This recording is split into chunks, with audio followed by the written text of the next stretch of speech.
Part of the history of how research and practice have kind of done their work is that it's often been framed as different worlds that don't really speak that well to each other. I think that can be the case.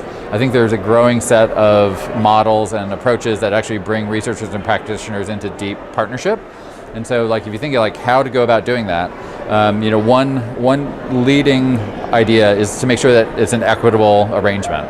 So there are power dynamics in play between universities and school systems, and you're trying to manage those and kind of make sure that everyone's able to kind of contribute meaningfully to the work and getting what they need from the work. So, but if you have practitioners involved from the beginning, you get to leverage their knowledge and expertise and their focus of like what the pressing problems are. And then what you're trying to do as you get to bigger and bigger scaled implementations, you're trying to keep the researchers involved to keep working with practitioners on the ongoing problems that come up. So one of the things we know, like in our learning sciences field, we have a history of doing design research where researchers and practitioners and often disciplinary experts in a subject matter work together actually to like develop new learning experiences for kids, and they can be very powerful, and like that can happen in very particular places.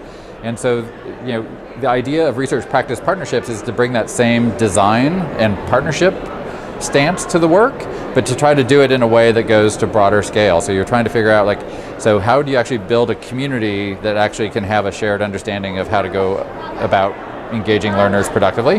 And so it's really kind of this opportunity to kind of go to a broader systems level. I think if you look back in the past in terms of like how research ideas get developed and then how they go out to shape practice, you're often looking at very long time scales, like sometimes 2 decades before a powerful research idea actually is used in a broader way.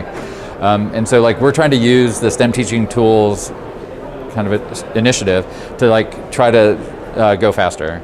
So it basically is a very short teacher-focused resource or district staff-focused resource, set of resources that focus around very specific problems of practice that are part of the new vision for science ed, and gives them ideas to think with from research and practice, and tools to engage with, and questions to reflect on. And so those tools have been very helpful for people to as they kind of start to do their work, they bump into an issue or a question, and then those particular documents are just feeding their thinking a little bit.